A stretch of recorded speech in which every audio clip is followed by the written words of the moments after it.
Lou Martin. Ingrid Turner. Hello, gorgeous. Hello, gorgeous. Hello, gorgeous. So nice to see you and be here with you. You too, sweetheart. You too. Pleasure. Thank you. Thank you.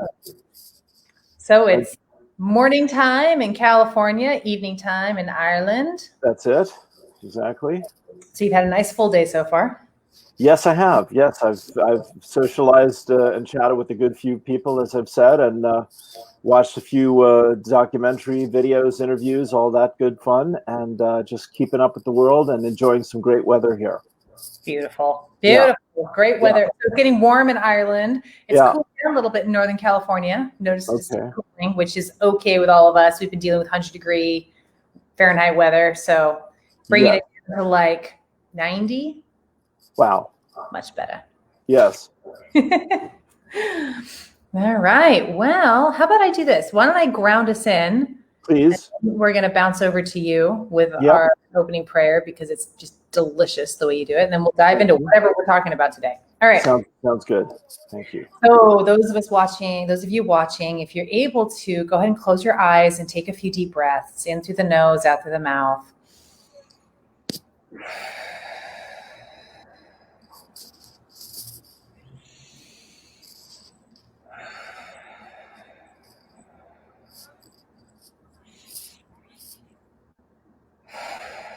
Okay, feel all of your energy pool in your root chakra.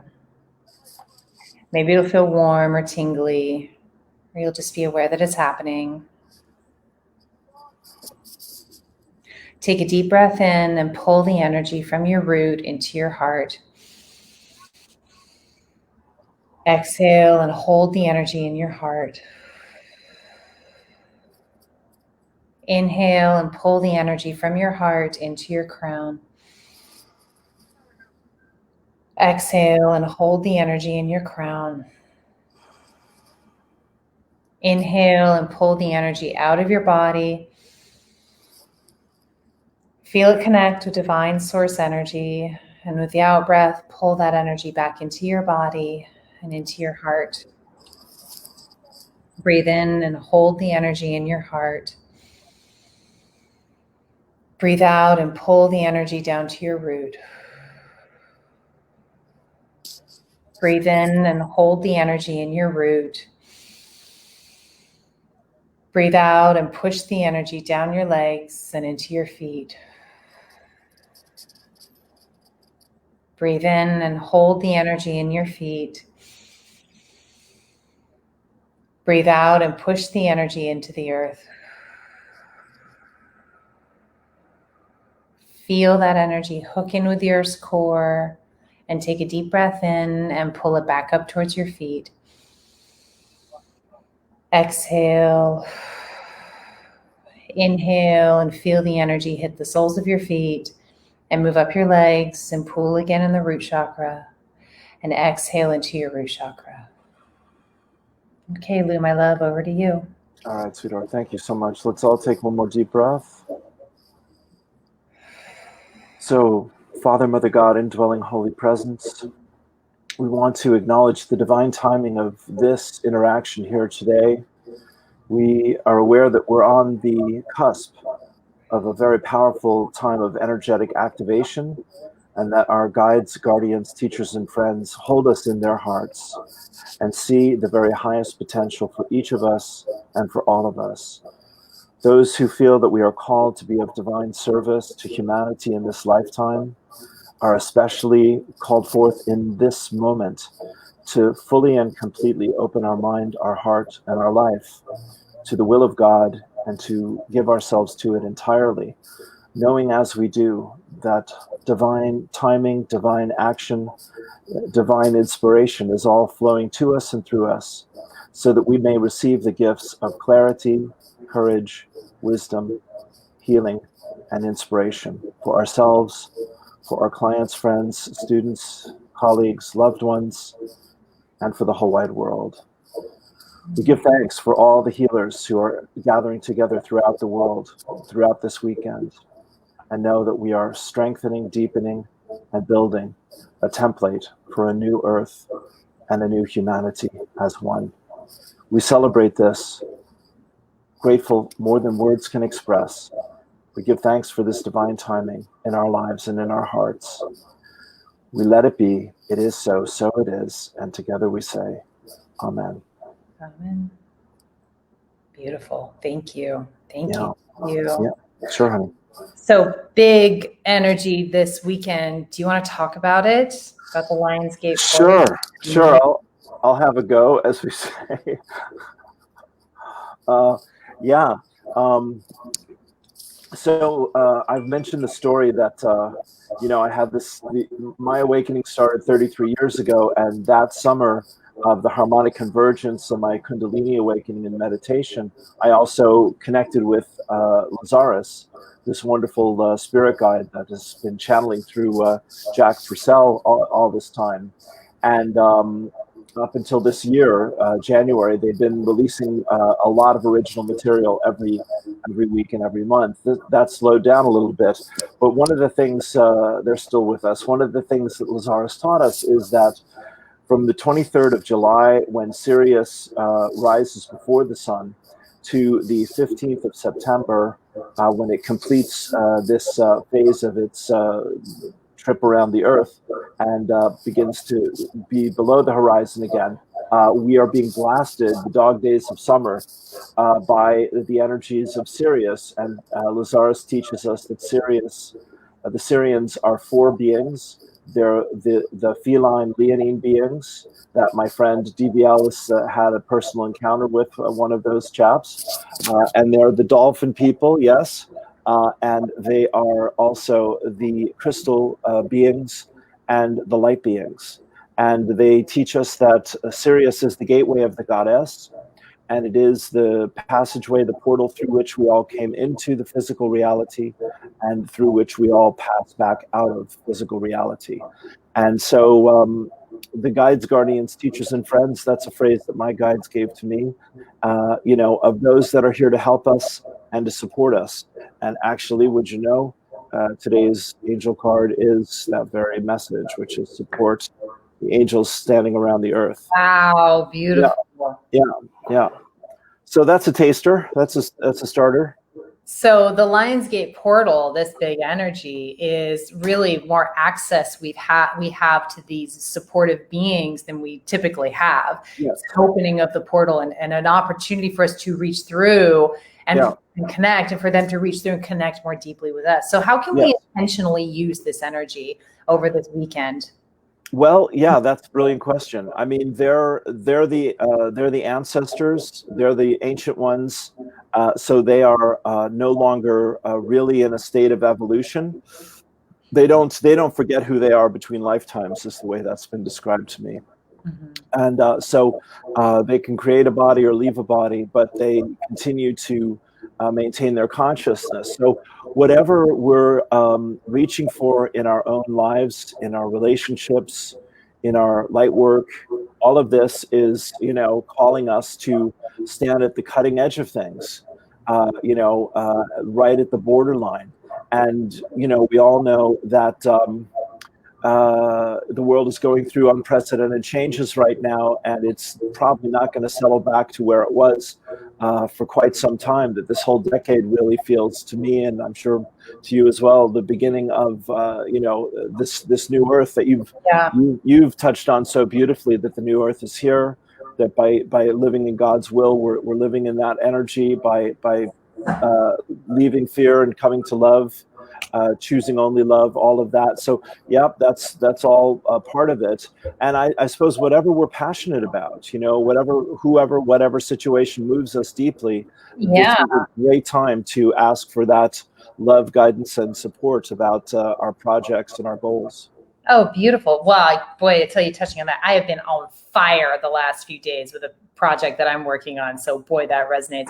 This brings me to something, there's no mistakes. You're talking about your passions, and Spirit says to me that our passion, whatever, and I think you said this too. This is probably not unique, but what we need to remember, that our passion is our heart work. Whatever we're feeling passionate about, that is the way we are of service to God. We tend to think being of service to the divine is like, okay, like we got to sacrifice You got to work hard. You got to give up things that you want. And that's just not true.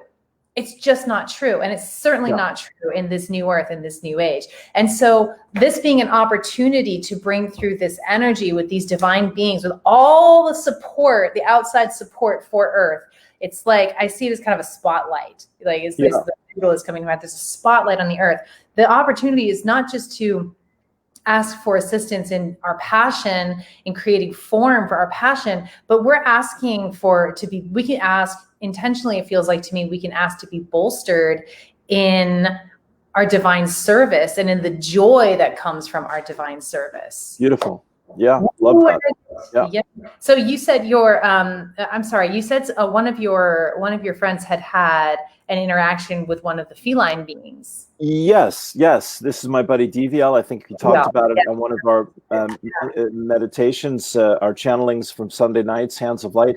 He said he woke up and he looked over by his bed and he saw the figure of a man, and he looked up and looked up and looked up, and the man had a lion's head. So you mentioned light beings in your as well. I've had experiences with the light beings. Right. And that's what I called them too. I didn't know what they were until just now when you talked about them being part of this community to be here to help Earth. I've seen those light beings a couple of times, and I've actually seen them going around Earth in this spaceship made of all glass. Like it was just all glass. You could see it, and it's like kind of circling. It was very, very cool meditation experience that I had. And I went, I wonder who the light beings are, and now I know. And that's something, just like a quick aside, that I think is sometimes, we can have these incredible experiences and we get these downloads and information and encounters, and we won't know what it means sometimes for you. And that's okay. Yeah. And that's okay. Yeah, that's right. That's right. And that's beautiful, Ingrid. And to trust, that there's a reason why we're being exposed to these things. What's coming to my mind is, you were speaking last time, I think, Han, about a dream within a dream. Yeah. And I had something like that. I think it was last night, where a lot of things were happening in my dream. And in one part of the dream, I was with somebody, I think another man, and I was looking at him fully clothed on a bed, like a healing bed. And then I looked away, and the next thing I knew, he was like feet above the bed.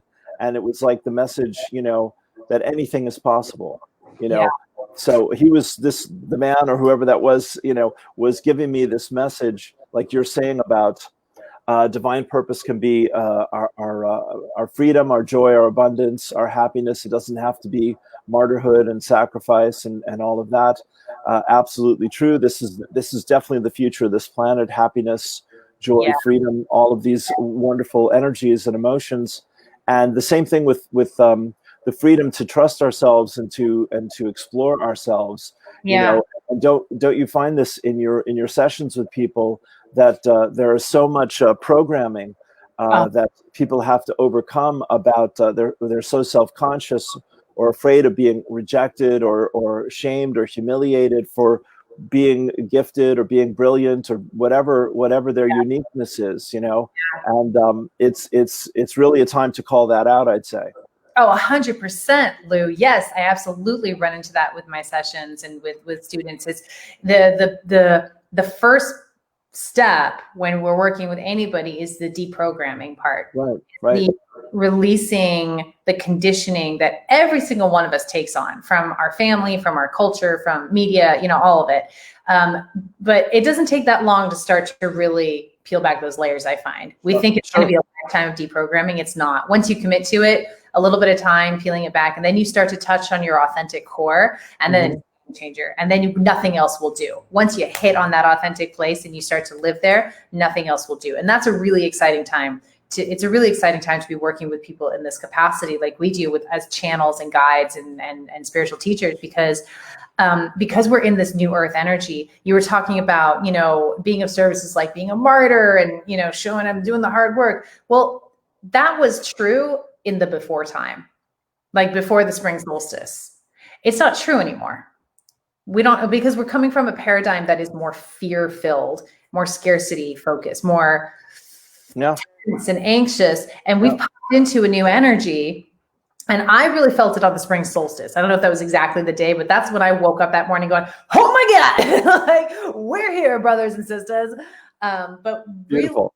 really, we are now in the energy, or have the option to be in the energy of love and support and community, and understanding that our passion is how we are of divine service, and not just how we are of divine service, but how we change the world. If you have passion for writing and storytelling, or for speaking, or for, taking care of others, teaching, whatever it is, it doesn't matter what it is. That essence, we're here to admit, that is how we show up and be of service to humanity in this way. And that's the coolest thing ever, because, oh my God, let it be easy, right? It just has to be easy. Sure. And yet, what we need to acknowledge is we're also in this really intense, tumultuous time. People say, how can you say we're in this, paradigm of love and community and service when we look at what's going on in the world? Sure. What I think that is I feel that is a great shakeup. We're sloughing off the energies that are not a match to this new paradigm. So it's really chaotic. And every time you have an awakening, if you think about it in your personal life, when you've gone through a major personal change and you've really grown as a person, doesn't your world fall apart first? Yes, chaos precedes change. Yes. Chaos precedes change. Deepak Chopra shared that quote not too long ago. Yeah. I feel like that's what's happening on a global scale. And it can be really hard to look at what is and go, this can't be love. This is really hard. It can be challenging to push through that energy and feel what's on the other side of it. That's one of the reasons I love Abraham Hicks, is because Abraham Hicks, yes, they talk about law of attraction, manifesting, and get what you want. That's the surface of it. But really what's underneath that is they're saying, practice your faith. Know that it's there before you can see it. It's a great practice. And I feel like that's what we're in now energetically with the world, is we're seeing a lot of chaos and difficulty. And we're seeing some really ugly things come to the surface, really ugly things. But the beauty is they're coming to the surface. Yes, exactly.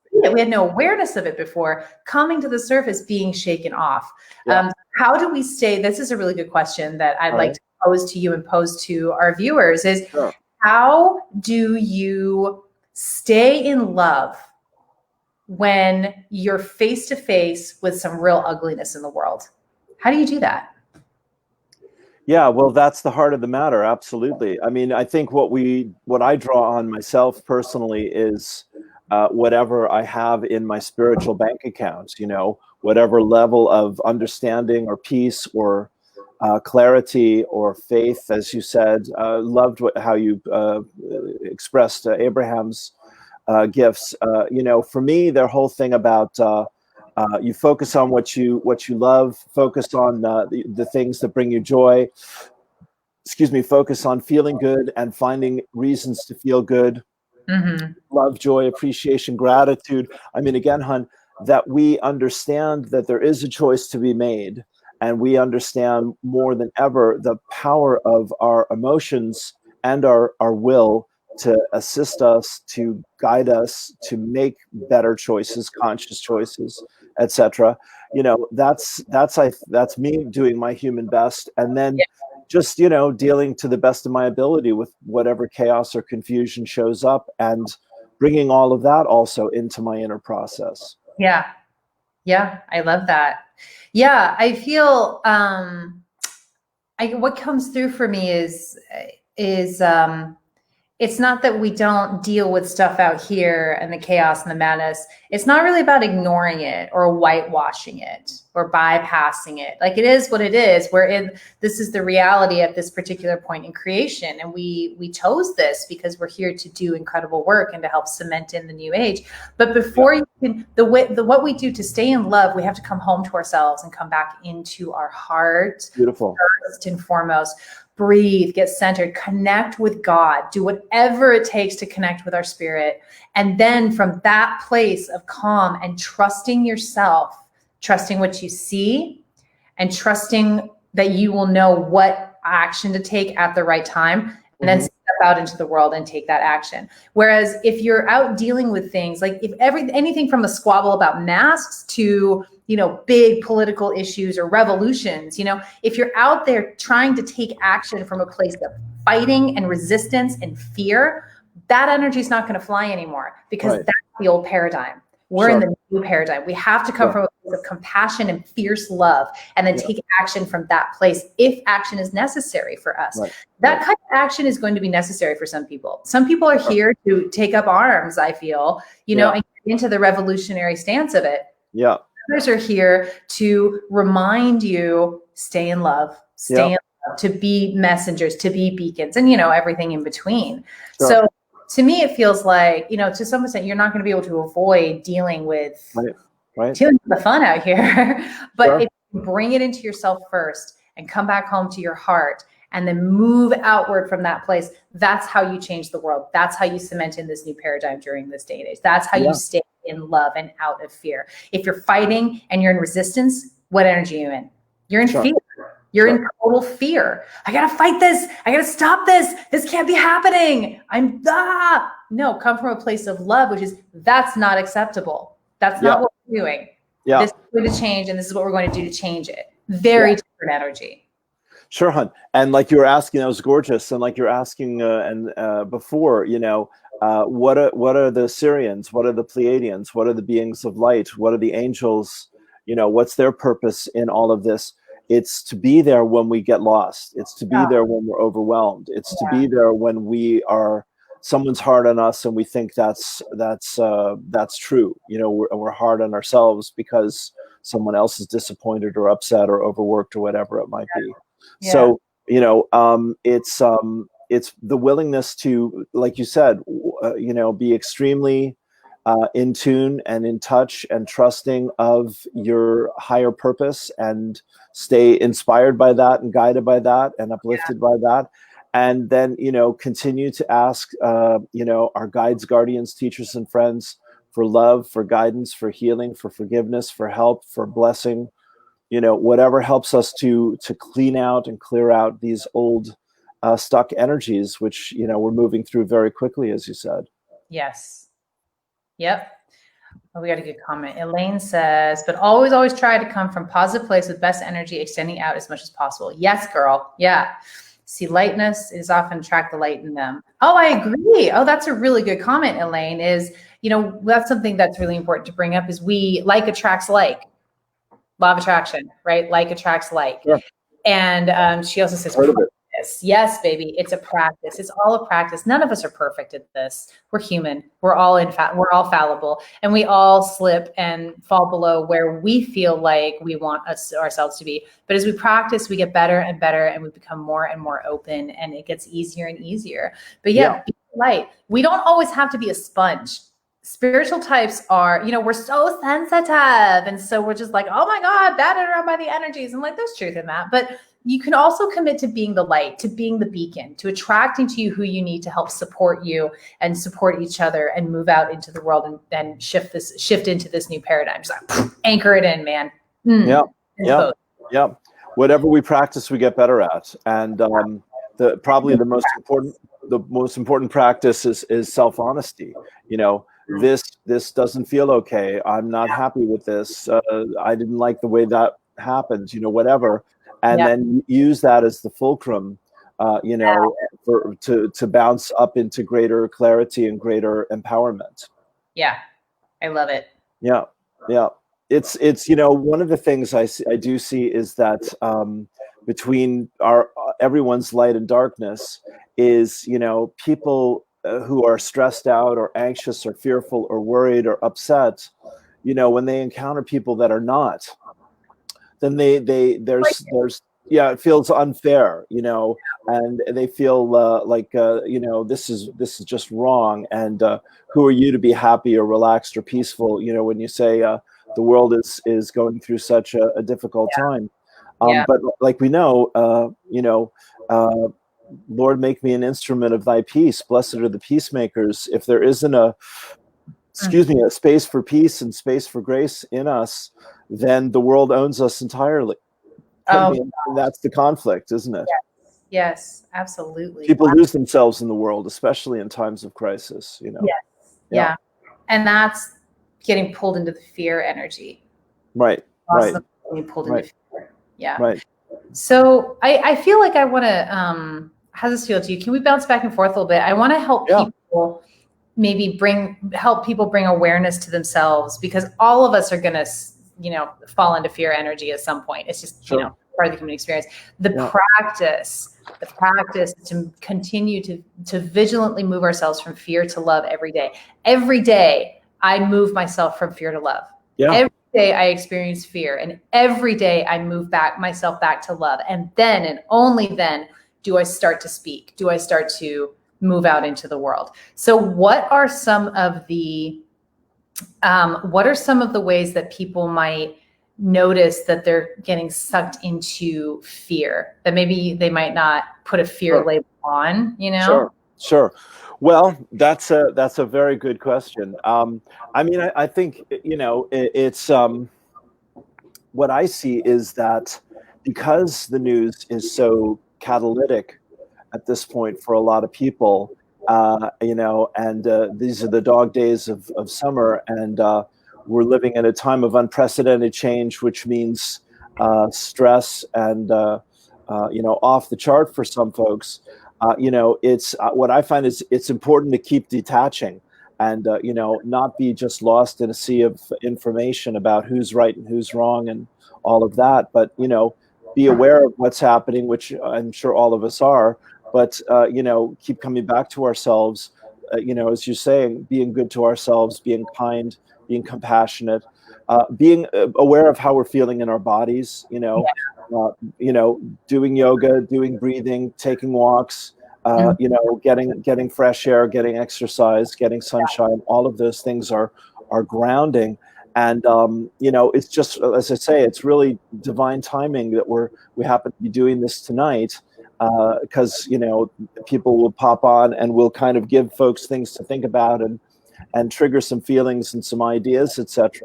So that, we can be as detached and intentional throughout this very intense and powerful activation weekend. Yeah, baby. That's really good. Being non-attached and intentional. So good. So some of the ways, like I want to just kind of point out some of the ways that I see myself getting sucked into fear, right? Anything that I'm fighting against, I'm in fear. Right. I'm in fear. Right. Roz says health challenges can put us on a fear state. Absolutely. Well, I mean, yeah, that's why, the COVID virus has got everybody spinning out of control, because it's a basic, it's a fear for our very survival. It's triggering something weird. Good comment, Roz. Thank you. Sure. Yeah. If I'm fighting against anything, I'm in fear energy. Yeah. If I'm judging anybody or myself, I've slipped into fear. Right. If I'm angry at somebody or anything, slipped into fear. Yeah. If I am, if I'm triggered, I'm in fear. Yeah. Now, triggers, I have a whole thing about triggers. I feel like triggers are an incredible tool, as do you. Yeah. I really use those, but we'll talk about that another time. But I know that if I'm triggered and I've got heightened emotions about something, I'm in fear. So these are just some of the ways that I start to notice that I'm in fear and have shifted out of love. And when I notice that, when I catch it, then I do whatever it takes to shift myself back into a place of love and grace. For me, that looks like sitting my butt down and breathing. I also do this exercise where I move my attention into my heart and I say to myself, I love you 108 times. You can use a mala or you can use your finger pads. I say, I love you, I love you.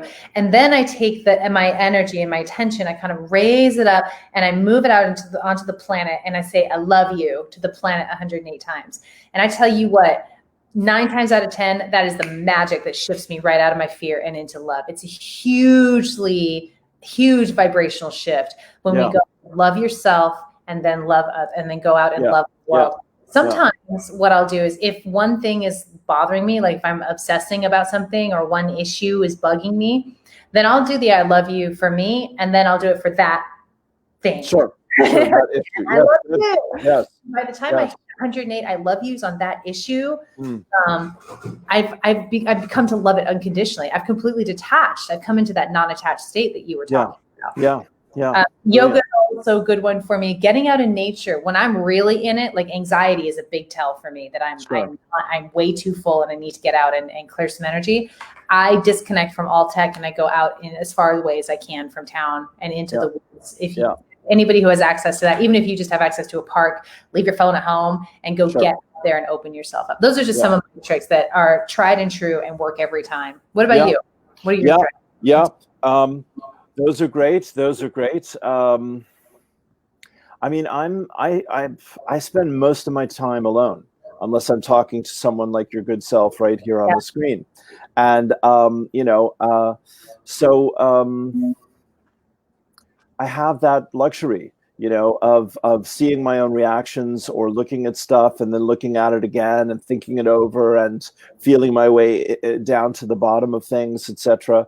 And I feel like it helps me to be very discerning, And honestly, what I think I'm working on is just trusting my perceptions of things deeper these days, more deeply. There's reasons why I am here. There's reasons why these things are happening. There's reasons why I know what I know. There's reasons why I have yet to learn other things. I mean, I'm a Virgo, so I'm being very in my head about this, I think, but so to me, the answer is like when I'm happy, Ingrid, it's when I understand something different or new or see something for the first time, when I can connect the puzzle pieces in a way that I go, okay, now I understand this. Whereas, for days, weeks, months, I haven't really understood it. And, and so honestly, the virus is part of that. And what's happening with the economy is part of that. And vaccines and the pharmaceuticals and the governments and all of that are part of that. So, like a lot of people, I'm sort of looking at these puzzle pieces. But then at the same time, I do know I am a spiritual being having a human experience. And I can draw on that powerful, loving, kind, courageous part of myself and bless the situation, bless everyone involved in the situation, not stay stuck in anger, judgment, fear, et cetera, like you're saying. I absolutely deeply relate to that. And to keep kind of trying to rise above the chaos and the confusion. And, I feel like I do pretty well with that and help other people to do that in sessions and all that, to see the bigger picture. So it's just, I value peace. I value, clarity. I value happiness, joy, freedom, love, everything that feels good and wonderful and inspiring. And, I just, I keep dancing with these energies and really being aware that we're in this very different time. And, as I say, work on going deeper into my own connection to spirit and myself in the process. Yes. Yeah. Beautiful. Yeah. Solitude is something that is really important for clarity and coming back home to love, moving out of fear energy for me as well. Yeah. Get away from people, get alone. Beautiful, Lou. Thank you so much. Sure. Well, how do you feel, Lou? Do you feel complete? I feel good, but I want to take you up on your offer here, if I may, for a moment or two about triggers and triggering, because I know you've got a lot to say about that. Oh, I do have to say about that. Yeah. I'd love. Well, so triggers, just let's see. Yeah, boy, where to start? It's like everything I do is so much of what I do is around triggers. Triggers we think of triggers as a bad thing, and we tend to think of them as something to avoid and get away from. As soon as we get a trigger, something triggers us. And a trigger is an over-the-top emotional response to whatever is happening, whatever situation. And like we all know when we're triggered, like but what we do is we spin a tale in our head and we try to justify it. We try to throw that energy out on other people. Usually it's people that trigger us, right? Somebody sure. daft on Facebook and you're like, no! Yeah. There's your over-the-top emotional response. The trigger is actually there to serve you. It's trying to get you back into your body to resolve unprocessed emotions from any time in your life. You're 6 years old, you run in to, show your parents something and you track mud through the house. And instead of them being excited for you, they yell at you about tracking mud through the house. And then your 6-year-old self has this like really intense emotional response that you don't know how to work with. And so we stuff it, run away, like, okay. But that energy never leaves us. We must have every experience that shows up for us, because that's why we're in a body, is for the whole spectrum of the human experience. So when we don't allow ourselves the full emotional experience in the moment, it dogs us in the form of triggers. The stories show up to try and protect us from that emotion, because the ego goes, yeah, no, you're going to die if you feel that. That's not all. Let's just throw it out here. Let's blame that person. You know, and usually the thing about a story that can be so tricky is there's usually just a kernel of truth in there that goes, but I'm right. But I'm right. Well, story on the shelf. And then what I do is I use the body as a container to help people move back into that emotional experience. Because most people can't jump from their story into that emotion, because the emotion is so scary, which is why they have the story. But if you just go, hey, where is that in your body? Because it's physically stuck in your body. And once we have that, we go, oh, that's in my heart, or, oh, my stomach. Oh yeah, I really feel that. Okay. What is the physical sensation? Let's just stay in the body. And then gradually what we do is we move deeper and deeper into the experience. And eventually we give ourselves the full emotional experience without a story. And when you give yourself the full emotional experience without a story, you're able to move it through, and then poof, no trigger ever again. Permanent magic. So that's my spiel. No, that's good. That's brilliant. That's brilliant. I was with you until never again, but if that's your experience, more power to you, my friend. So there's layers, there's layers of experience. Yes. But what I have found is when you move through one layer, you peel back a layer and you process it completely and let yourself feel it fully. It doesn't mean, nothing will ever upset you again in that arena. You won't be triggered. You won't lose control like that. Sure. But there may be more layers to a specific specific trigger. Sure. That's brilliant. What I'm thinking of, I loved all that. That's gorgeous. What I think is that when we judge others, we're always harshest on people who are reflecting that shadow part of ourself that we haven't accepted or forgiven. This kind of thing. So that's my context of triggering as well. That I think I'm okay, then I see something in someone else that I'm still struggling with in myself on some level, and if a normal response is a 2, I go to a 10 because I'm still in denial about looking at that in myself.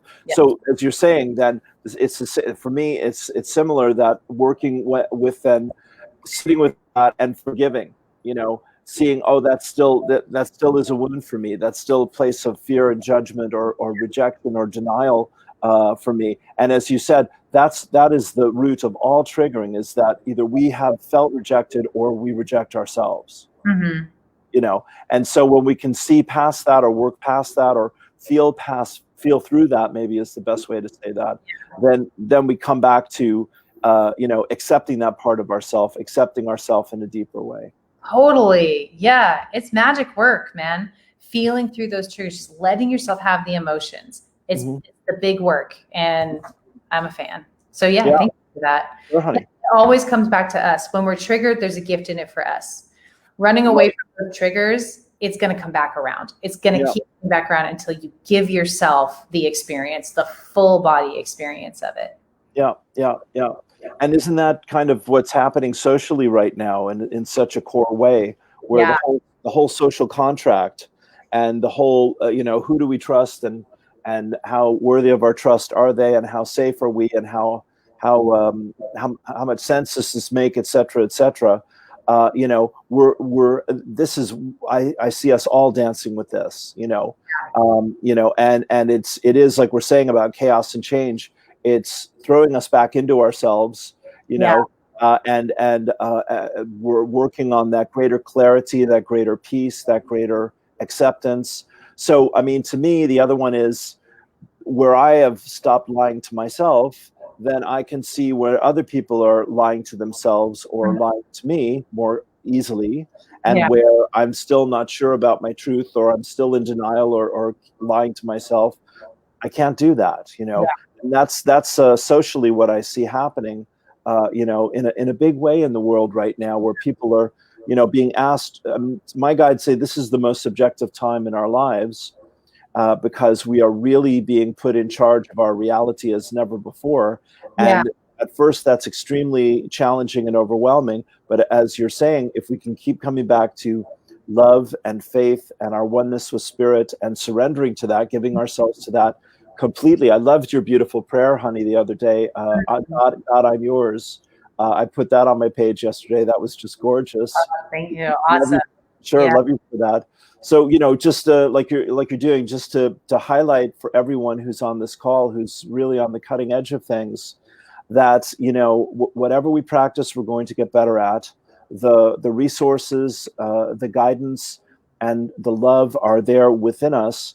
Everyone is deserving of that love and resources and guidance. We need to surrender to be open to whatever that's calling us to look at, or to heal, or to express, or to forgive. Yes. And then we come from a place of peace and wisdom. Yeah. I mean, this is the age of wisdom now, where our oneness with all of life must become the inherent, integral practice of every aspect of our living. We must really honor our oneness with all of life as never before. Yes. Beautiful, Lou. Thank you. Oh my God, that's yummy. My pleasure. Thank you. Thank you. You'll get into this zone while you're talking, and then it's just like, it's like your heart will connect with your voice, and I'll be like, and I know everybody has had that experience with you. I'm sure of it, because you just, whoa, it just comes through, and it's like, well, that's the channeling, Thank you. That's the spirit. Like when you and I reach that velocity, and spirit's just going, here we go now. Yeah.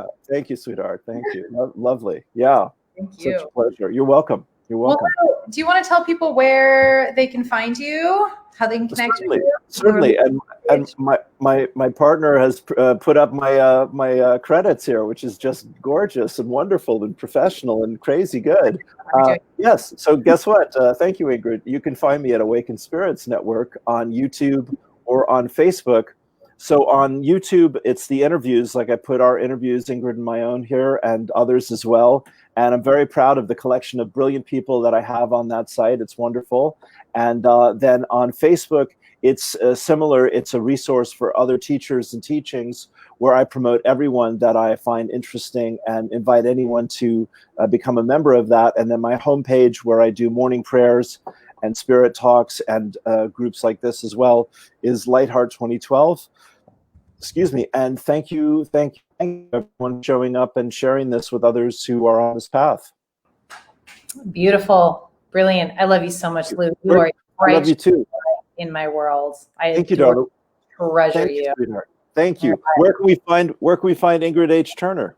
Ingrid H. Turner is on Facebook. Ingrid H. Turner. See, I always get it backwards because it's like back. See there. Right. Search for that on Facebook, and you'll find me a like and a follow.